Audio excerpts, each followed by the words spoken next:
Время новостей на канале Абаза. В студии Марина Будба. Здравствуйте. Сегодня в выпуске.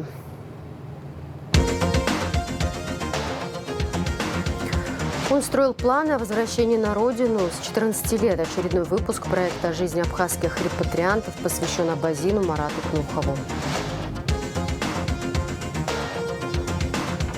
Евангелие на абхазском. 3 точных копии подарочного издания Нового Завета создадут в Абхазии к 150-летию Дмитрия Гулия.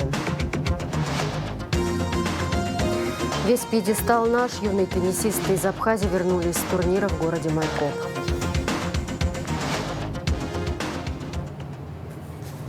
Начнем с официальной хроники. Президент Аслан Бжани принял делегацию, участвовавшую в памятных мероприятиях по случаю Дня памяти жертв Кавказской войны в Турции. Председатель Госкомитета по репатриации Вадим Харази, возглавлявший делегацию из Абхазии, рассказал президенту о прошедшей рабочей поездке. В Стамбуле состоялась встреча с членами Федерации абхазских культурных центров и Советом старейшин. Мы обсуждали вопросы взаимодействия наших соотечественников со своей исторической родиной, сказал председатель Госкомитета по репатриации. Члены делегации проинформировали Аслана Бжани о том, что представители абхазской диаспоры проявляют большой интерес к налаживанию связей с Абхазией. Президент назвал приоритетным направлением вопрос взаимодействия с диаспорой и отметил, что на протяжении 30 лет ведется активная работа по укреплению связей с абхазской диаспорой за рубежом и поддержке репатриантов, возвращающихся домой. Они должны знать, что Абхазия – наш общий дом, а мы заинтересованы в том, чтобы они вернулись на родину. Совместно мы сможем строить процветающее, развитое государство, сказал Аслан Бжани. Очередной выпуск проекта о жизни абхазских репатриантов Сарас Апсоу посвящен абазину Марату Кнухову. Год назад он переехал в Сухум вместе с семьей, супругой и 2 детьми. Марат строил планы о возвращении на родину в Абхазию с 14 лет. Слово Элеоноре Гилаян. Марату Кнухову 31. Год назад он переехал в Сухум вместе с семьей, с супругой и 2 детьми. Дети пошли в школу, родители вышли на работу. Процесс репатриации для семьи Кнуховых проходил максимально комфортно. Возможно, дело в том, что до Сухума семья жила в Ессентуках. Уезжать пришлось не сильно далеко, да и языковая среда не сильно изменилась. Марат намечал план переезда в Абхазию аж с 14 лет. И именно тогда он с мамой впервые побывал здесь. До 14 лет, до приезда сюда, я вообще не знал, что такое Абхазия. Наверное, как и большинство абазин, которые живут на Северном Кавказе в этом возрасте. Это благо сейчас есть интернет, уже люди легко могут услышать, увидеть Абхазию. А в то время это было невозможно. И когда я сюда приехал, получается, на границе уже увидел флаг. Говорю, это ж флаг наш, говорю. Посмотрите. Зашел в маршрутку, смотрю, на нашем языке разговариваю. Говорю, мама, куда мы попали? Это что, абазинская земля? Ну, она начала объяснять. Потом расселились мы уже, получается, в квартире. И там был один взрослый мужчина. Он был такой патриотичный абазин. И вот так совпало, что он все вечера мне рассказывал про Абхазию, про государство, про наш народ. И тем самым еще больше этот огонь во мне зажег. И идея вот с того момента у меня прям загорелся этой идеей. Каждый год Марат приезжал в Абхазию, путешествовал по стране, много где бывал и знакомился с людьми. У него сложилось определенное мнение о стране. При переезде сюда все оказалось совершенно иначе, нежели ты видишь глазами туриста. У меня план был, и он, в принципе, сработал. У меня, благо, была женщина, родственница, которая мне помогла при переезде сюда. То бишь, мне легче было найти жилье. И потом репатриацию обратился я. Комитет репатриации во главе Вадима Николаевича Харазия оказал огромную поддержку и помог и с детьми определиться, и в школу их отправить, и на родной язык отправить. Кроме того, я пошел на родной язык. И вот эта общая помощь, поддержка со стороны родственников, семьи и вот самой Абхазии, да, она очень оказала сильное влияние.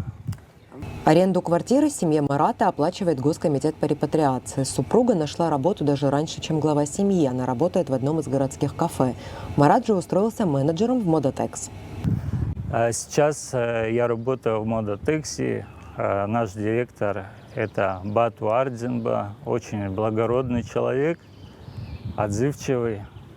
Мы его там всем коллективом любим. Моя прямая начальница – это вот Махария Ламара, многоуважаемая женщина, которая тоже оказывала большую поддержку при моем становлении на ноги, так скажем. Я вообще как менеджер, продавец, консультант. Подбираем одежду, ткани, обивочные материалы. Там много у нас разных материалов. Марат говорит, что менталитет абазин, живущих на Северном Кавказе, и абхазов, безусловно, отличается. Правда, здесь, считает молодой человек, есть и плюсы. Мы все на себе ощущаем влияние других народов, и мы отличаемся. В этом наша красота, и это надо воспринимать легче. И что я хочу сказать, вот некоторые, приезжая в Абхазию, они могут увидеть, да, местное население, сказать, нет, они нам не подходят по менталитету, там, поведение отличается, там, они очень там вспыльчивы в чем-то и так далее. Но к этому надо проще относиться и воспринимать часть своего народа такая, какая она есть. И так, в общем, вот на Северном Кавказе, здесь, в Абхазии, жизнь, она похожа, что-то отличается там, что-то легче там делать, да, на Северном Кавказе, что-то легче здесь. Это, наверное, так везде. Не бывает такого, чтобы мы приехали в другое государство, и все было нам легко, все легко давалось нам. Идею репатриации Марат поддерживает, но только с одной оговоркой. Он считает, что приезжать в Абхазию, оставляя исторические земли Северного Кавказа, не стоит. Я веду подобную рубрику у себя, да, в соцсетях. «Дневник репатриантора» называется. Вот на мой взгляд, на мое видение, я бы хотел, чтобы все вот наши абазы, представители из Иордании, из Сирии, из Турции, они потихоньку вот возвращались сюда, и что по итогу они все были на своей исторической земле, и это будет способствовать сохранению нашего языка, культуры. Касаемо своей же родины второй Абазашты, то я не хочу, чтобы все абазины сюда переселялись. Я это всем говорю открыто, потому что это земли наши, мы по обе стороны хребта жили сколько веков. Там наши обжитые земли, там наши могилы наших предков. Мы не должны все бросить. Я хочу, чтобы наша земля там, она тоже процветала, чтобы народ там жил. В 2018 году Марат в очередной раз что-то искал в интернете, связанное с обычаями и традициями абазин. Поиск не давал успехов. И тогда молодому человеку пришла в голову идея самому стать источником информации. Так появился блог «Абаза-Информ» в Инстаграме. И я тоже загорелся идеей, что все-таки надо создать такой аккаунт. И все сложилось, в принципе. Начали люди подписываться, смотреть, читать. Потом разные идеи приходили в голову. Потом это все вышло уже за пределы интернета. Мы уже начали мероприятия организовывать там на Северном Кавказе. Вот одно из мероприятий мы очень сильно организовали с моим другом Муратом Коготовым, где присутствовали и профессионалы жюри, и певцы из нашей абазинской эстрады, на знание традиций, обычаев, языка, где рассказывали о Абазаште, о Абхазии, о наших корнях. И вот такие, как бы вам сказать, действия, они до сих пор горят, и постоянно приходят новые идеи. Хотим и здесь, в Абхазии, с той же самой репатриацией сейчас. Один из проектов у меня есть в голове, хочу им предложить, подобный тому, что было у нас на Северном Кавказе. В душе репатрианта все равно есть две родины, считает Марат, особенно если он из Абазашты. Сегодня молодой человек считает своим домом Сухум. И самое ценное, что именно так считают две его маленькие дочки. Им вообще здесь очень нравится. Им одной 8 лет, другой 7. Ну, они себя комфортно здесь ощущают, но на родину их тоже тянет. Вот они хотят, когда поедем там на Северный Кавказ, в Ессентуки, к бабушке. Вот, и это то, о чем я вот говорил ранее, что переезжая сюда, мы именно абазины, мы чуть отличаемся от тех же иорданских абазов, да. Мы постоянно не можем быть на одном месте, мы постоянно должны и в Абазаште быть, и в Абхазии быть. Это, как один из поэтов писал, я имею две родины, ну, то бишь Абазаш, то и Апсны. И вот мое сердце постоянно разрывается, и там быть хочется, и здесь. Вот это даже вот у моих детей, у меня, у других, вот оно имеет место. Это была история репатрианта Марата Кнухова. В 30 лет молодой человек вернулся на родину и, возможно, стал примером для кого-то, кто еще думает, стоит ли ехать домой.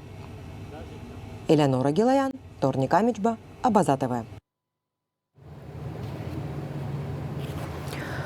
Все послевоенные годы дата памяти махаджиров была актуальна как для Абхазии, так и для всего братского абхазо-адыгского мира.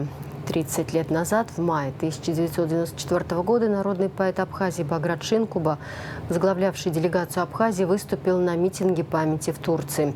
Видеоархив журналиста Владимира Зантария мы предложим вашему вниманию после выпуска новостей. Президент Аслан Бжани поздравил Андрея Кудимова и личный состав погрануправления ФСБ России в Абхазии с Днем пограничника. В поздравлении, в частности, говорится, сотрудники пограничного управления ФСБ России в тесном взаимодействии с абхазскими коллегами обеспечивают мир и безопасность в нашей республике. В этот праздничный день желаю вам, уважаемый Андрей Юрьевич, офицерам и военнослужащим управления, крепкого здоровья, успехов в службе, мира и благополучия. Новости медицины. Министр здравоохранения Эдуард Будба проинспектировал медучреждения Гагрского и Гудаутского районов в преддверии летнего курортного сезона. Главврач Гудаутской ЦРБ Хаджарат Шамба доложил о том, что за летний курортный сезон 2023 года в медучреждение обратилось более 2000 туристов, 1000 из которых дети. Шамба проинформировала о пробелах в сфере кадрового обеспечения. Эдуард Будба поручил направить официальные запросы по кадрам в Минздрав. Следующим глава Минздрава посетил головное районное учреждение Гагры. О положении дел в ЦРБ министра проинформировала главный врач Индира Арсали. Заместитель главы администрации Хана Гунба рассказал о ремонтных работах, планах по усилению материально-технической службы больницы. Среди основных проблем ЦРБ – кадровый дефицит. Нехватку хирургов в больнице Минздрав планирует решать при помощи ротации кадров из Российской Федерации. В ходе поездки министр также встретился с главврачом Пицунской городской больницы. Савелий Сиритиди рассказал Эдуарду Будба о том, что медучреждение круглогодично посещают как местные граждане, так и туристы. Ввиду наличия вблизи ряда крупных домов отдыха, министр поручил руководству больницы провести ревизию медикаментов и подготовить отчеты о кадровом составе в преддверии роста турпотока. Информация правоохранителей сотрудниками группы уголовного розыска КПМ Мюссера изъято наркотическое средство. Смотрите материал пресс-службы МВД Абхазии. Жителю города Очимчира 1988 года рождения Тарба Виталию Тамазовичу вменяется преступление, предусмотренное частью 1 статьей 223 Уголовного кодекса Республики Абхазия. В ходе личного досмотра последнего сотрудниками группы уголовного розыска КПМ Мюссера обнаружен и изъят полиэтиленовый сверток с наркотическим средством мефедрон, что установлено в результате исследования экспертами КЦ МВД Республики Абхазия. Расследование в рамках возбужденного уголовного дела проводит группа дознания отдела внутренних дел по Гудаутскому району. Гражданин Тарба на время предварительного расследования отпущен под подписку о невыезде.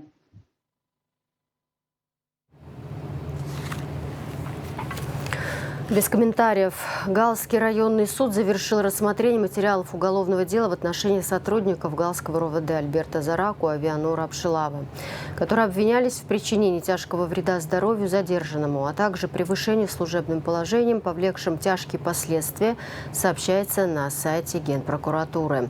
Суд оправдал подсудимых по предъявленным им органам расследования обвинениям, признав их право на реабилитацию в этой части и переквалифицировав сформулировав обвинение на статью 295 УК Республики Абхазия «Халатность», по которой они были осуждены к штрафу в размере 50 тысяч рублей в доход государства. Также суд запретил им занимать определенные должности или заниматься определенной деятельностью сроком на 1 год. Подсудимые освобождены из-под стражи в зале суда.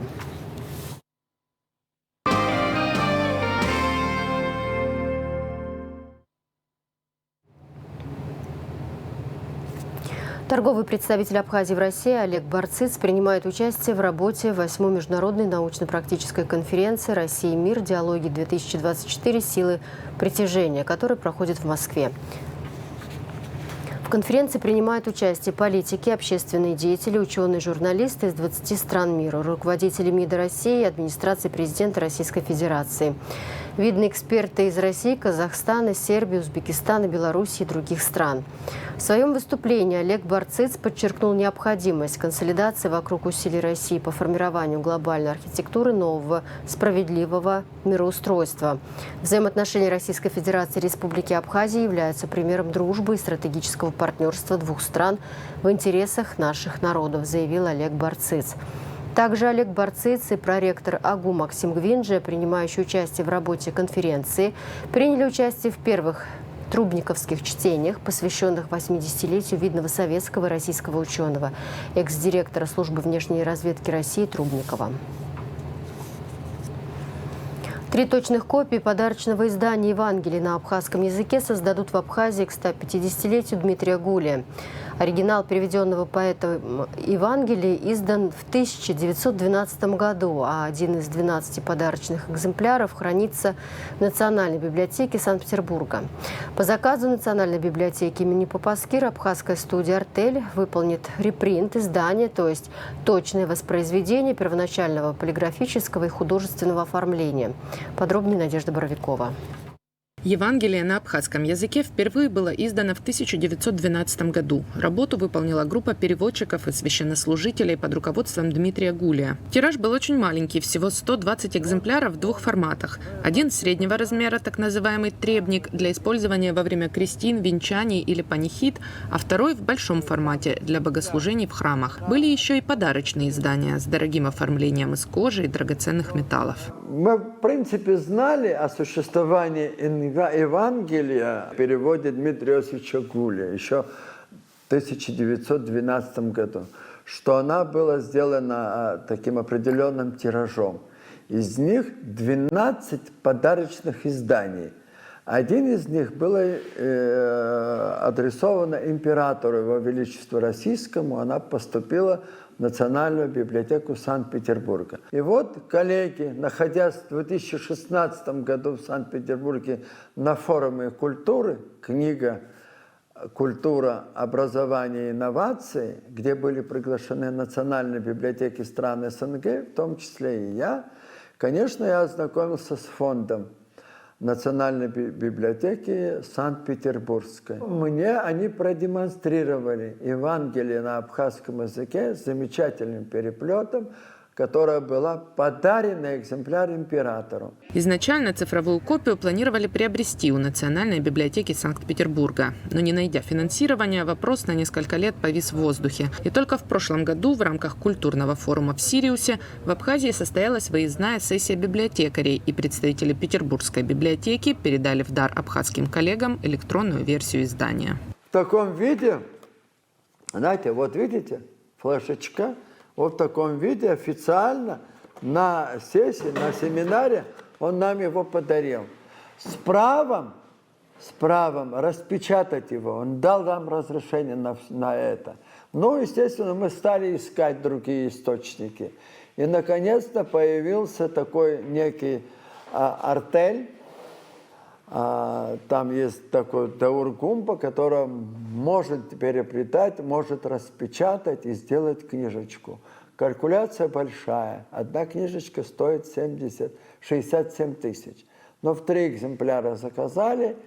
Я думаю, страна от этого не победнеет, но зато мы будем это, понимаете, издание, которое было адресовано Вот она, первая страница. Его императору, величество, российскому императору экземпляр. Это один из 12 подарочных переплетов. Подарочное Евангелие было издано в формате чуть больше А3, 31 на 45 сантиметров. В нем 368 страниц, есть иллюстрации. Копия будет создана с использованием цифровой печати, но все остальное выполнят по правилам репринта, то есть максимально приближенно к оформлению оригинала. Поэтому один экземпляр стоит почти 70 тысяч рублей. Во-первых, материалы, которые будут использоваться, только природные. Допустим, клей, казеин и рыбный клей. Кожа только натуральная и только телятина. То есть как она изначально так делали. Потом будем использовать, не чисто серебряные накладки, конечно, а посеребренные будем ставить накладки туда. Может, позолоченные, пока еще не приняли решение, серебро или золото. То есть там очень много металла будет, там замки. И это все не штамповка китайская, это все литье будет. То есть сперва из бронзы льется, потом это анодируется, потом это покрывается. Там сложная процедура. На выполнение заказа уйдет около полугода. Один из 3 экземпляров останется в распоряжении Национальной библиотеки имени Ивана Папаскир. Директор библиотеки Борис Чолария очень хотел бы выкупить из частной коллекции оригинал издания 1912 года для фонда редких книг, но это оказалось недешево. Они, к сожалению, сегодня по всей России, ведь Россия получала обязательные экземпляры всех изданий. Таким образом, она и в Санкт-Петербургскую библиотеку попала. Вот. К сожалению, все эти тиражи утеряны. И в Абхазии они не сохранились, и в других. Единственное, откликнулся один человек из Израиля, из Хайфы, что у него эта книжечка есть, и выставил его за 250 тысяч рублей. Но с оплатой его доставки почтовые расходы покупателя тоже, он там указывает. Естественно, мы тут как-то более-менее решили. Но этот экземпляр тоже интересен будет для страны, для того, что это как наследие документа печати. Это тоже надо иметь. Первое Евангелие на абхазском языке выполнено с использованием дореволюционной орфографии, в которой применялось более 30 графических символов, незнакомых современному абхазскому читателю. Увидеть электронную версию требника 1912 года можно на сайте Священной митрополии Абхазии. Надежда Боровикова, Сосрыкуа Гуха, Абаза ТВ. Одиссей Бигвава, новый исполняющий обязанности министра иностранных дел Абхазии. Указом президента Аслана Бжани исполнение обязанностей министра иностранных дел Республики Абхазия с 28 мая возложено на заместителя министра Одиссея Бигвава. Новости АГУ. 27 мая кафедра русской и зарубежной литературы Абхазского государственного университета совместно с научно-исследовательским центром русской литературы и христианской традиции Института мировой литературы имени Горького провели научно-методический видеомост «Наука студенчеству». В программе были представлены предзащиты дипломных работ студентов 4-го курса филологического факультета АГУ профиля «Русская филология». Об этом сообщает отдел информации и медиакоммуникаций Абхазского госуниверситета. 5 новых пещер найдено российскими спелеологами в Гагарском районе, сообщил «Спутник» председатель отделения Русского географического общества в Крыму Геннадий Самохин. По его словам, в одной из пещер глубиной около 24 метров есть подземная река и зал 10 на 10 метров, в котором течет вода. Вход в пещеру узкий, поэтому открыть ее для туристов не получится, но она может быть интересной для спортивного туризма. Остальные пещеры поменьше, глубина 5-10 метров, но они могут быть и больше, так как не изучены до конца. Все вновь найденные пещеры соединяются с рекой Репруа. В Сухуме проводится обработка химикатами элитных пальм, рассказала Апснепресс замдиректора департамента ЖКХ администрации Сухума Елена Отепина. Сейчас, по словам Отепиной, важно сохранить элитные пальмы, которые были высажены много лет назад. Некоторым растениям до 120 лет и более. В Сухуме растет более 1500 крупномерных элитных пальм. Отепина предупредила, что запрещено использовать пальмовые ветви для покрытия различных пляжных построек, так как это может привести к распространению личинок долгоносика. Афиша 8 и 9 июня на сцене Алтайского краевого театра драмы имени Шукшина в рамках зарубежного направления программы «Большие гастроли» пройдут показы спектаклей Государственного русского театра драмы имени Искандера. Зрители увидят два спектакля «Евгений Онегин» и «Софичка». Весь июнь, каждую пятницу и воскресенье в 17:00 в Государственном концертном зале Пицунского храма будут проходить концерты заслуженного артиста Абхазии, органиста Луки Гаделия. Юные теннисисты из Абхазии, воспитанники республиканской теннисной школы имени Героя Абхазии Арзамета Тарба вернулись с теннисного турнира в городе Майкоп. Дети заняли первые места во всех категориях турнира и привезли в Сухум кубки за вторые и третьи места. Это очередной бесспорный успех абхазских теннисистов на турнирах международного класса. Тренер ребят Элизабет Акуция. Тему продолжит Марьяна Котова.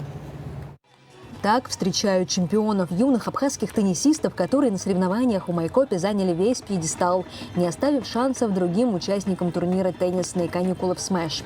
Все ребята уже имеют титул чемпионов Абхазии, а также награды международных турниров.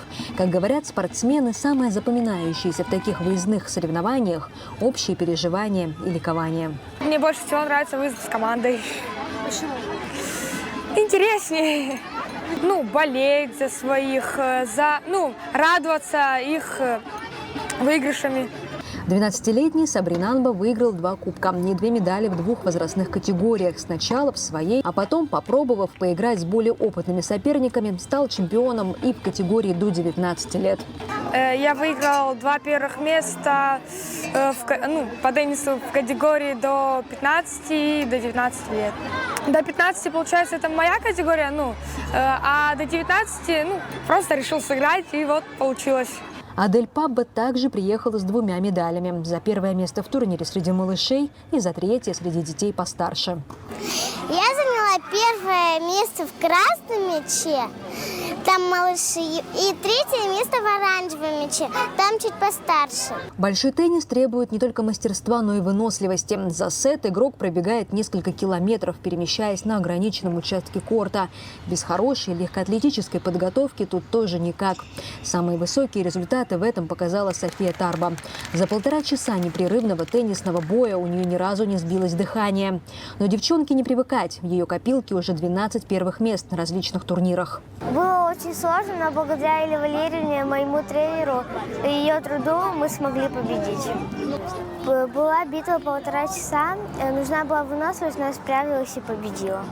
Теннис, я им живу, он мне очень нравится, я без него не могу. Родители в первую очередь за такие результаты благодарят тренеров. Хочу выразить огромную благодарность за общую физическую подготовку председателю Федерации легкой атлетики Республики Абхазия Назарс Лолиты Викторовны и непосредственно нашему тренеру Акуце Элизабет Валерьевне, потому что это результат успеха моей дочери, это их труд. Но все эти успехи не благодаря, а вопреки условиям, в которых тренируются дети. Хороший теннисист должен тренироваться несколько раз в день. Но у абхазских спортсменов так не получается. В плохую погоду им негде отрабатывать удар. Нет крытых кортов. Есть дети, которые трудятся в буквальном смысле днем и ночью. Тем более вы знаете, что мы зависим от погодных условий, так как в Абхазии нет крытого корта, к сожалению. И на сегодняшний день это является самой большой нашей проблемой. У нас есть открытый грунтовой корт, мы вынуждены зависеть от погодных условий. А теннисист должен тренироваться минимум 2-3 раза в день. К сожалению, у нас нет этих условий, и нам хотелось бы, конечно, чтобы руководство Абхазии, руководство Государственного спортивного комитета республики обратило внимание на эту проблему, так как высокие показатели именно республиканской школы тенниса, именно Арзамета Тарба, я считаю, что достойно внимания со стороны руководства нашей страны. Об этом родители говорят наперебой, а тренеры и вовсе отказываются комментировать, потому что отчаялись получить какую-либо поддержку в этом вопросе. Вообще хотелось бы, конечно, заниматься этим, если дальше у ребенка такой же интерес будет. Единственное, нет возможности, поддержки, в том числе со стороны государства. Хотелось бы больше именно помощи видеть, потому что теннис – вид спорта такой недешевый, а помощи, в том числе даже крытые корты, у нас нет крытых кортов, мы постоянно занимаемся где-то где придется в плохую погоду. везде практически, в городах они есть. У нас вот пока с этим не сложилось. Надеюсь, что в перспективе этот вопрос будет решен. Потому что ребята у нас вот действительно хорошие теннисисты. Еще одна трудность, с которой сталкиваются теннисисты из Абхазии – это судейская несправедливость. Иногда это бывает настолько очевидным, что замечают даже дети. В России немного подсуживают. Мы поняли, когда, например, один человек играет, и другой человек, он попал, а тот говорит «аут» судья. Из-за этого минус очко другому человеку, у которого попал мяч. Как говорят маленькие теннисисты, они любят этот спорт, потому что он веселый.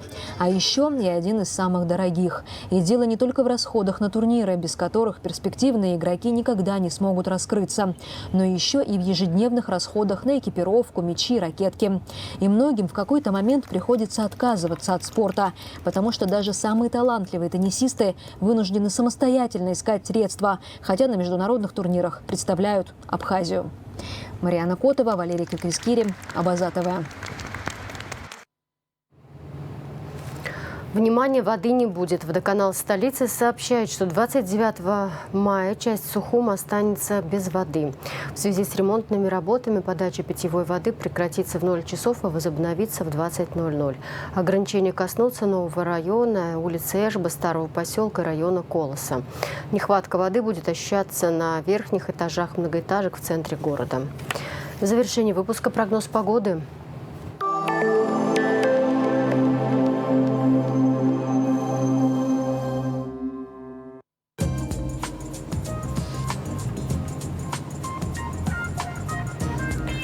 В среду, 29 мая, в Абхазии ожидается переменная облачность. Ночью и утром местами возможен дождь разной интенсивности, днем преимущественно без осадков.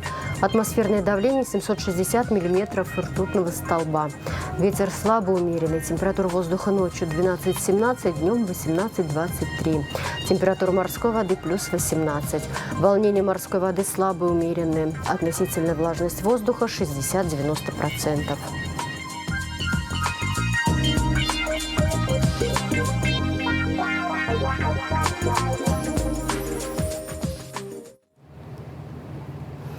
На этом пока все. За развитием событий следите вместе с нами. До встречи.